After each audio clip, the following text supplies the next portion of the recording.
బలవంతులు ఉన్నారు భూమి మీద, వాడు వాడి బ్యాచ్. వాళ్ళు అనేక మంది మనుషుల్ని రకరకాల కట్లలో బంధించారు. నీ భర్త తాగుబోతైపోయి తాగుబోతుగా ఉన్నాడంటే, బయట పడాలనుకుంటున్నా కూడా బయట పడలేనంత బానిసైపోయాడు అంటే, సగం అతని మానసిక బలహీనత అయితే, రెండవది దాన్ని ఆధారం చేసుకుని వానిని ఆ త్రాగుళ్ళలో బంధించి కట్టి పడేసిన దెయ్యం పని అది. నువ్వేం చేయాలి తెలుసా? నా భర్తను మార్చు ప్రభా, నా భర్తను మార్చు ప్రభా, నా భర్తను ఆ త్రాగుడి నుంచి విడిపించు ప్రభా అని అడుగుతాం. ఇక నుంచి నువ్వు చేయాల్సింది ఏంటంటే, త్రాగుడు అనే కట్ల చేత నా భర్తని బంధించిన ఆ బంధకాలన్నిటినీ యేసు నామంలో తెంచేస్తున్నాను, నా భర్తని ఆ కట్లలో నుండి విడుదల చేస్తున్నాను అని పలకాలి. నా బిడ్డని ఆ కట్లలో నుంచి యేసు నామములో విడుదల చేస్తున్నా అని విడుదల నువ్వు ప్రకటించాలి. ఇక్కడ ఎన్ని కట్లు ఉన్నాయంటే, రకరకాల కట్లు. వ్యసనాల కట్లతో కొంతమందిని గట్టిపడేశాడు లూసిఫర్ గాడు. రోగాల కట్లతో కొంతమందిని గట్టిపడేశాడు. 18 సంవత్సరాలు నడుము వంగి దురాత్మ పీడితురాలై బాధపడుతున్న ఆమెని స్వస్థపరిచి యేసుప్రభు ఏమన్నాడు? 18 సంవత్సరాలుగా సాతాను కట్లలో బందీ అయిపోయిన ఈ బిడ్డ ఎక్కడ, ఏ కట్లలో బందీ అయింది? సాతాను కట్లలో బందీ అయిపోయింది. అంటే కట్టుగట్టేశాడు అన్నమాట వాడు. అందుకే యేసు చెప్పాడు, మీరు వేటిని విప్పుతారో నేను దాన్ని విప్పుతాను అక్కడ అన్నాడు.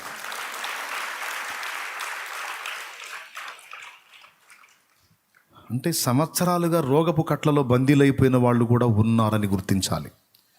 అందరికీ వచ్చిన జబ్బులన్నీ శరీరాన్ని బట్టి వచ్చినాయి కాదు, దురాత్మల వల్ల కూడా కొంతమంది జబ్బుల పాలై ఉన్నారు. శరీరాన్ని బట్టి కొంతమందికి రోగాలు వస్తే డెవిల్స్ వల్ల కూడా కొంతమందికి జబ్బులు వచ్చినాయి. వాటిని వెళ్ళగొట్టినప్పుడు, వాటిని బంధించినప్పుడు, ఆ బాధలో ఉన్న వారికి విడుదల ప్రకటించినప్పుడు, శరీరాన్ని బట్టి వచ్చినాయి అయినా సరే మనం వారికి విడుదల ప్రకటించినప్పుడు ఏమన్నాడు? నేను అక్కడ విడుదల చేస్తాను. అంటే నువ్వు ప్రకటించకపోతే చేయాతి కాదు, నువ్వు ప్రకటించు. ఇది ముఖ్యమైనదా కాదా? అసలు మనం దీన్ని పట్టించుకుంటామా? అసలు ఇది ఇంత సీరియస్ మ్యాటర్ అని తీసుకుంటామా మనం? గుర్తుపెట్టుకో, రోగపు కట్లలో కొంతమంది, అప్పుల బాధలలో, అప్పులు అనే కట్లలో కొంతమంది, ఆత్మహత్య ప్రేరణ, చావాలి చావాలి చావాలి అనే ఆలోచనలో కొంతమంది, అదొక దయ్యపు కట్టు. నిరంతరం అదే ఆలోచన కలుగుతూ ఉంటుంది. ఏ కొంచెం ఖాళీ దొరికినా ఉట్టి పుణ్యానికి సావు సావు అనే ఆలోచన కలుగుతుంటుంది.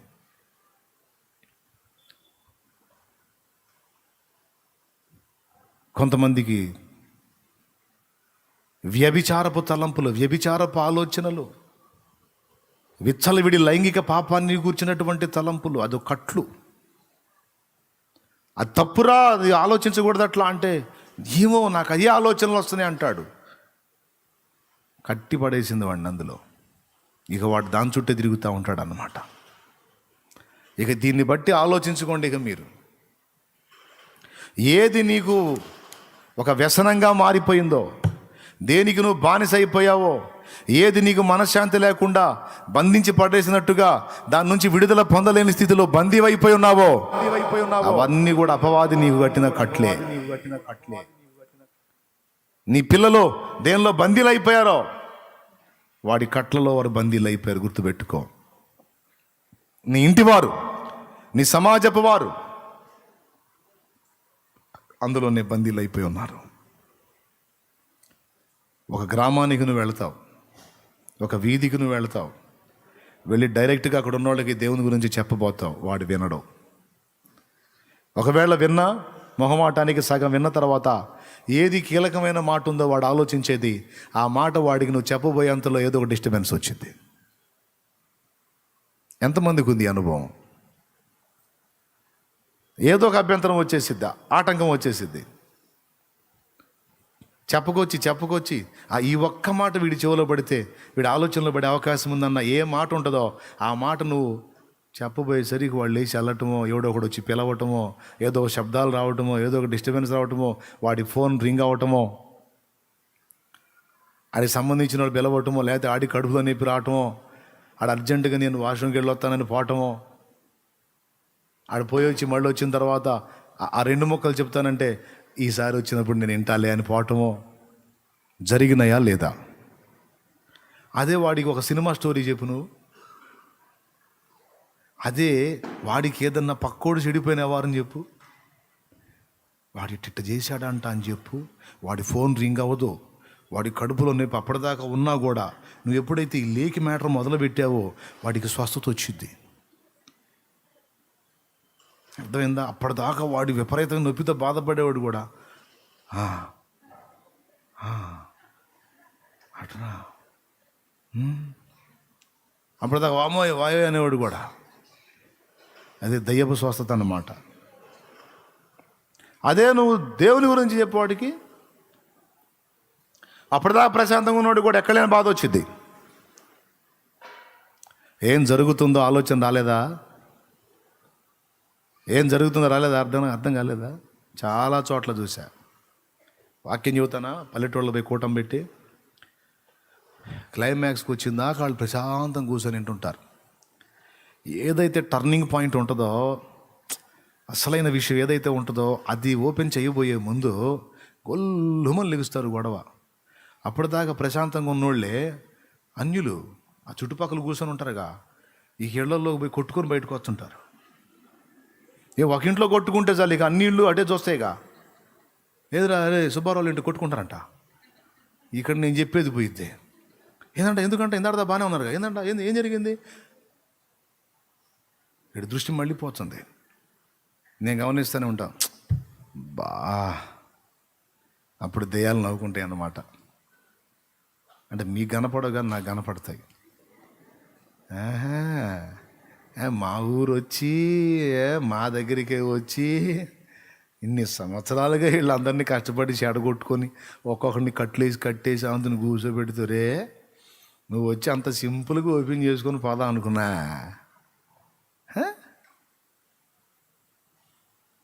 ఎట్ట బానిస్తాం? కావాలంటే చూడండి, గతంలో నాతో పాటు ఉన్నవాళ్ళకి తెలుసు. ఎంతమందికి తెలుసు? అది ప్రత్యక్ష సాక్షులు. అప్పటిదాకా కుక్కలు కూడా సప్పుడు చేయవు. పాటలు పాడిన, వాక్యం చెప్పిన కరెక్ట్గా ఏదైతే మలుపు ఉందో, ఇంపార్టెంట్ ఏదైతే ఉందో, ఏది అందితే వాడికి ఆలోచనలో పడతాడో ఆ పాయింట్ వచ్చేసరికి ఎక్కడెక్కడ కుక్కలన్నీ ఒక దగ్గర గ్యాదర్ అవుతాయి. అప్పటికి గ్యాదర్ అయ్యి ఓ అని గుస్తాయి. ఇక అంటే మనుషులంటే వాడు రేపుతాడు, కుక్కలు ఎందుకు రేపుతాడు అన్న అంటారేమో. అరే పందులను తీసుకెళ్ళి సముద్రంలో ఇలా దెయ్యాలు. నమ్ముతారో లేదో కానీ నేను చెప్పేది నిజమండి. దుష్టాత్మలు ఎప్పుడైతే అది గురవాయపాలెం గురించి చెబుతుంది. కరెక్ట్ టర్నింగ్ పాయింట్ ఏదైతే ఉందో ఆ పాయింట్ ఓపెన్ అవ్వబోతుంది. ట్రాన్స్ఫార్మర్ ఏదో మొత్తానికి అక్కడ ఇంజన్ పాట్మన్ అయిపోయింది.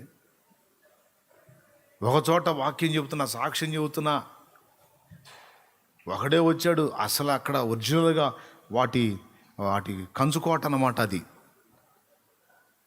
చెబుతున్నా, వాడు చాలా మంచోడు. మామూలుగా నాకు తెలిసి ఆ రోజు వాళ్ళు 100 దెయ్యాలన్నీ ఎంటర్ అయి ఉంటాయి. ఎందుకంటే ఒకడే అంత బీభత్సం చేశాడు వాడు. అప్పుడు నేను 2 పనులు చేస్తా. మరి వాటికన్నీ తెలివితేటలు ఉంటే దేవుని అభిషేకం పొందిన మనకి ఎన్ని ఉండాలి? మనకి ఇంకా బలవంతుడు ఉన్నాడు. 2 పనులు చేస్తాను. మొదటిది ఏం చేస్తానంటే, ప్రార్థన చేయకుండా సుతారం చూస్తుంటారే అంట. దేబ్రే ముఖం వేసుకొని చూస్తాపు, మోకాళ్ళు లేపు, ఆత్మలు రక్షించాలని వచ్చాం అన్ని సట్టు బుట్టేసుకొని. దయ్యాల పని జరుగుతుంది అక్కడ పో అంటే అప్పుడు లెగుస్తారు మనోళ్ళు, అమ్మ సైతానుగా అని. అప్పుడు పోయి మోకాళ్ళు వేసి స్తోత్రం స్తోత్రం స్తోత్రం ప్రభా, ఇక్కడున్న దెయ్యాలు మొత్తం యేసు నామములని మొదలు పెడతారు. ఇక వాళ్ళని అటు ప్రార్థనకు పంపించి ఇటు నేను ఒక స్తుతి పాట ఎత్తుకుంటా, ఒక పాట ఎత్తుకుంటా, వాళ్ళు కొట్టుకుంటాం ఆపిందాక పాడుతూనే ఉంటా. వాళ్ళని ఎంతసేపు అన్నం కొట్టుకుంటారు వాళ్ళు. ఇప్పుడు దెయ్యాలు తగాదు పెడితే పెట్టినాయి, పద్దస్తమానం కొట్టుకో. అస్సలు నిజంగా ఏమి కామెడీ అంటే క్లియర్గా వాటి కదలిక, వాటి తిప్పలు నాకు కనపడుతుంటాయండి. నిజం, వాటి శోభ నాకు క్లియర్గా అర్థమవుతుంటుంది. సావండి, ఆ తగాదు పెట్టారు, వాక్యం చెడగొట్టారు, పూర్తిగా ఆపుతారా? నేను చెప్పాలనుకున్నది చెప్పకుండా ఆపను. అందుకని అవసరమైతే వాళ్ళు ఎక్కువసేపు తన్నుకునే అవకాశం ఉంటే 6 చరణాల పాట ఎత్తుకుంటా. సింపుల్గా 2-3 దెబ్బలతో వదిలేసుకునేటట్టు ఉంటే ఒక 3 చరణాల పాట ఎత్తుకుంటా. మొత్తం ఇక బజార్ అంతా కదిలేంత తనులాట జరిగింది అనుకో, 19 చరణాల పాట ఉంది, ఒకటే పాట. ఓ వినుము సోదరా, ఈ మైకి దెబ్బకు వాళ్ళకి ఎవడికి అర్థం కాదు. ఈ పాట అయిపోయేసరికి ఇక వాళ్ళు జుట్లు పీక్కున్నా పడేసి గుద్దుకు. ఒకవేళ ఎవడికైనా తల బైగినా సరే అంబులెన్స్ వచ్చి తీసుకొని కూడా పోయిద్ది. ఇక అది పోయినాకేం చేస్తారు? ఏం మనుషులు రా, సర్లే పాండ్రా, ఎక్కడ కూర్చుంటే ఇంతే కన్నా చెబుతున్నాడు పండి. వాడు లైన్లోకి వచ్చింది దాకా. 2, 1 ప్రార్థన పరులు ప్రార్థన చేయాలి, వాటిని బంధించాలి. ఎప్పుడైతే వీళ్ళు మోకాళ్ళుని వాటిని బంధిస్తారో ఏమన్నాడు? అక్కడ నేను బంధిస్తాను అన్నాడు.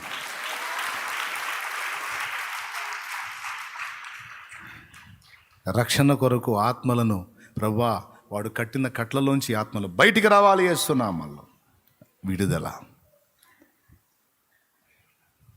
మొత్తాన్ని మళ్ళా గ్రిప్పులోకి తెచ్చుకొని చెప్పాలనుకున్న 4 ముక్కలు చెప్పి ప్రార్థన చేసి ఎవడన్నా సిద్ధపడితే రక్షణలోకి నడిపించి వచ్చా. కొన్ని సంవత్సరాలు అలా చేశా దేవుని రూపంలో. ఇప్పుడు మరో రూపంలో అందరికీ సువార్త అందేటట్టు ఇంకా దేవుడు ఇచ్చినటువంటి అవకాశాలు వినియోగించుకొని ఈ సెల్ మాధ్యమం ద్వారా, అలాగే పుస్తకం ద్వారా ఇంకా రకరకాలుగా అందరికీ ఏసే సత్యదేవుడు, ఏసే లోకరక్షకుడు, ఏసునందు విశ్వాసం ఉంచితే నిత్య జీవం, లేకపోతే నిత్య నరకం. నమ్మి బాప్తిస్మం ముందు వాడు రక్షింపబడును, నమ్మని వానికి శిక్ష విధింపబడును. రక్షణ డబ్బులతో కాదు, కేవలం ఉచితం. ఆయన ప్రేమతో నీకు ఇచ్చింది, ఆయన కృపతో నీకు ఇచ్చింది. పొందుకుంటే ధన్యుడు, లేకపోతే నీకు కర్మగాలిద్దని స్ట్రైట్గా చెప్పి అందరినీ హెచ్చరించడానికి ఇది ఒక అద్భుతమైన అవకాశంగా దేవుడు ఇచ్చాడు. హల్లెలూయా చెప్పండి గట్టిగా. ఇంతకు మొదలు మీకేం అర్థమైంది? ఏమర్థమైంది? ఇప్పట్లో వీడు ముగించడానికి అర్థమైందా? మరేమర్థమైంది? నీ బాధ్యత ఏందో మీకు అర్థమైంది. నువ్వు బంధిస్తేనే నేను బంధిస్తాను అంటే, నువ్వు బంధించకపోతే అవి బంధించబడవు. ఇక్కడ నువ్వు నీ కొడుకైనా, కూతురైనా, పిల్లలైనా, పెద్దోళ్ళైనా వాళ్ళు కట్లలో ఉన్నారు అన్న సంగతి నీకు అర్థమైతే నువ్వు చేయాల్సింది ఏంటంటే, ప్రభా వాడిని విడిపించు ప్రభా, విడిపించు ప్రభా కాదు. నీకు ఇవ్వబడిన అధికారం గుర్తెరిగి, ప్రభా వాడు సాతాను కట్లలో బందీ అయి ఉన్నాడని అర్థమైంది, వాడిని ఆ కట్లలో నుంచి యేసు నామములో విడుదల చేస్తున్నాను ప్రభా. కట్లలో ఉన్న వాళ్ళనేమో విడిపించాలి, కట్లు కట్టి పడేసిన శక్తులు ఉన్నాయా దురాత్మలో, వాటినేమో బంధించాలి. బలహీనులను విడిపించాలి, బలవంతులను బంధించాలి. ఇది టైటిల్. స్తోత్రం. బలహీనులైపోయి బందీలైపోయారు చూశారు, వారిని విడిపించాలి, బలవంతులను బంధించాలి. నువ్వు సంఘంలో ఉన్నవాడిని వెలివేశావంటే ఇంక వాడు అంతే అన్నాడు కదా. అలాగే వెలుపుటున్న ఒకడిని సంఘంలోకి స్వీకరించావంటే వాడు కూడా సంఘంలో ఇంతే స్థిరపరచబడతాడు. అలాగే దురాత్మలు ఏవైతే మనల్ని శోధిస్తున్నాయో వాటిని బంధించడం నేర్చుకోవాలి. ఒక ప్రాంతానికి వెళ్ళినప్పుడు ఒక ఇంటికి వెళ్ళింది గుర్తుపెట్టుకో. ఒక కొత్త ఇల్లు నువ్వు ఓపెన్ చేయబోతున్నావు, ఒక క్రొత్త భూమి నువ్వు కొనుక్కున్నావు. చిన్న ఎగ్జాంపుల్ చెప్తా వినండి, నిజంగా జరిగింది వాస్తవం. ఈ పక్క స్థలం తీసుకున్నాం మనం. ఇక్కడ షెడ్డు మొదలుపెట్టిన దగ్గర నుంచి అక్కడ విస్తరిస్తా వచ్చిన కాడ నుంచి కొన్ని సంవత్సరాలు ఈ ప్లేస్ కోసం తిప్పలబడ్డా, ప్రార్థన చేశా. మీకు తెలుసా, గృహాల్లోనే కాదు కొన్ని స్థలములు కాదు, భూమి మీద ఉన్న ప్రతి భాగంలోనూ వాటి ఉనికి ఉంటుంది.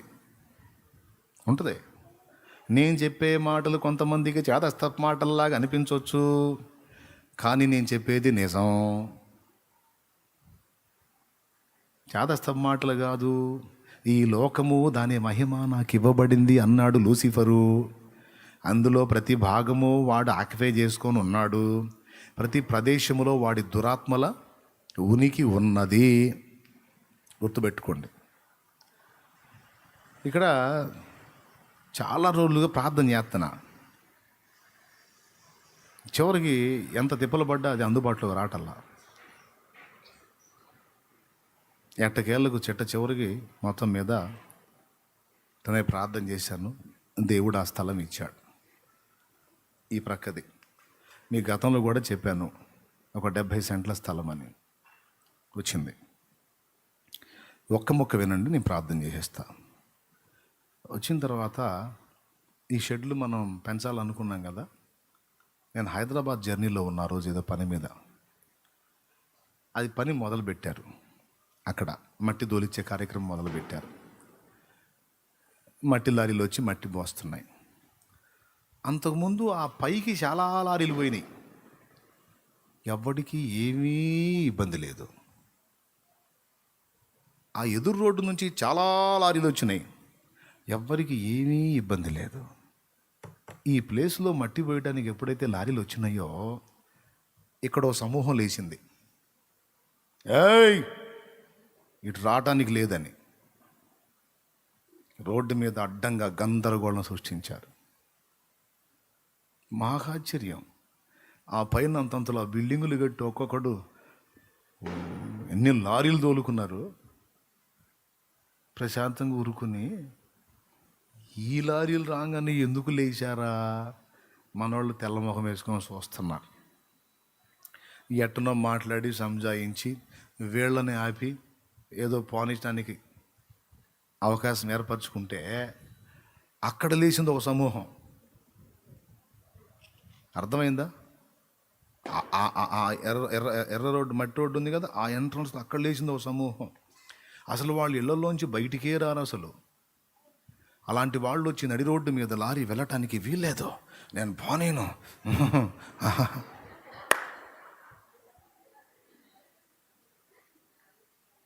మొత్తం నాకు చెబుతున్నారు ఫోన్ చేసి, ఇట్లా జరుగుతుందని. నాకు మ్యాటర్ అర్థమైపోయింది. అబ్బాయి పాపం వాళ్ళ అమాయకులు, అబ్బాయి వాళ్ళు కాదురా, అక్కడున్నాయి దయ్యాలు.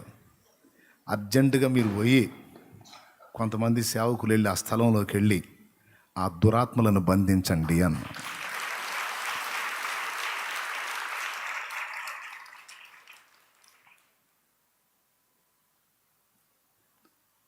వీళ్ళు ప్రార్థన చేసేంతవరకు అది కొనసాగుతూనే ఉంది. ఎప్పుడైతే ఈ ప్లేస్లోకి వచ్చి ప్రార్థన చేసి ఆ దురాత్మ శక్తులను బంధించామో ఇక అన్ని నోళ్ళు మూతబడిపోయినాయి యేసునామములో. అంటే వాళ్ళకి తెలియదు, వాళ్ళ అమాయకులు. వాళ్ళని రేపుతున్నాయి ఉన్నాయే అవి. కాబట్టి దృశ్యమై ఉన్న మనుషుని కాదు, ఈ దృశ్యమైన మనిషి వెనక అదృశ్య శక్తులు ఉన్నాయి చూశారు, వాటిని కొట్టాలి దెబ్బ. ఇదండి అసలు టోటల్గా మ్యాటరు. ఈ త్రాగుడనే కట్ల చేత నా భర్తను బంధించిన దురాత్మలను యేసునామంలో బంధిస్తున్నాను.